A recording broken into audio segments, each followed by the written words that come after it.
lesson is they will crush you if you let them don't.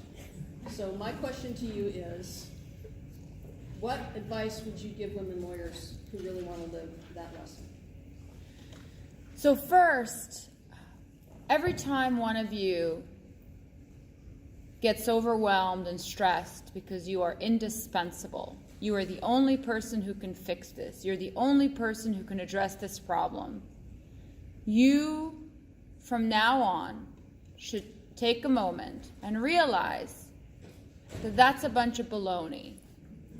And that is being used to put you in a box that is actually a prison and to unload somebody else's problem onto you.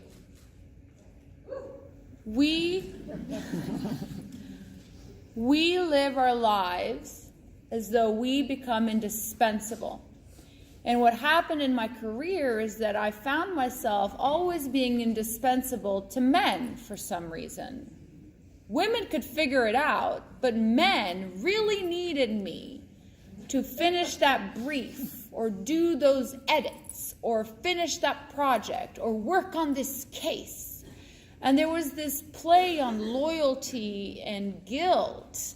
And it took me getting physically ill at a job to realize this is nonsense. And the reason is nonsense is this.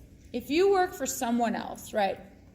If you work at a law firm, if you quit tomorrow, they will replace you. It's that simple. You're just an employee. They may love you, they may think you're great, they may send you a card on your birthday, but if you quit, somebody else will take that office within 2 weeks. And whatever stress and agony and pain you left on the floor, if it did not directly benefit your career, you wasted it. That would be my first lesson that I learned the very hard way. The other thing I would tell you is this. Who here has a schedule? Everybody.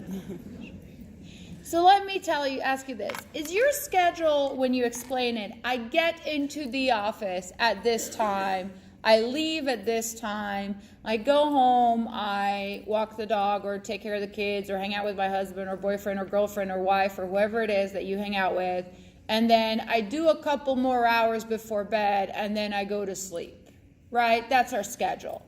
That's not a schedule. That is you fitting your life into little pieces between your work. An actual real schedule is not I get into the office. An actual real schedule is I work from this hour to this hour, and when I am done, I am done. You step away from your phone, you step away from your email, and I know what you're thinking. Some of you are saying, but what if they need, right? Because you're so indispensable. You're not. Whatever it is, you'll deal with it in the morning, right? Very few emergencies are real emergencies. Most things can be handled tomorrow, okay? Obviously, if there's a deadline and it's midnight and it's the last day, fine. But then you'd have to think to yourself, why am I in this situation, right? That happens. I get it. But we do this on an everyday basis. And then some of you are probably thinking, this is crazy. How can I limit my hours to 8 hours a day like a normal human being? And I'll be like, well, this is how I'd like you to think about it. If you could work 24/7, literally, if you could not sleep, would you work 24/7? Because if your answer is, well, I'd work a lot. Maybe I could work more if I couldn't sleep. Okay, then why is it not true in the reverse? Right? You need to sleep, sure. You also need to be with your family. You also need to have a life outside of the law. You also need to learn how to crochet. That's what I did. I raised 4 kids, right? So they need me just as much as anybody else needs me, maybe even more, frankly. Setting boundaries is healthy. It is good for you. And finally, I think the last lesson, if you want to encompass it into 3 points, because we learn in 3s, is that your labor is transactional. which means that whoever you are giving it to will take as much of it as they can for as little in return as they possibly can, because it is fundamentally a transaction. And if you are leaving emotion and blood, sweat, and tears and passion and exhaustion, and I used to have a job where I was so tired every night that I had a cup in the car because I would throw up out of exhaustion every evening. That is stupid, right? But I was doing the great thing. I was really working on my career. Not really. I was just making myself sick, right?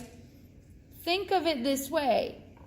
You should give as much as is fair and appropriate and professional, but beyond that, go live your life.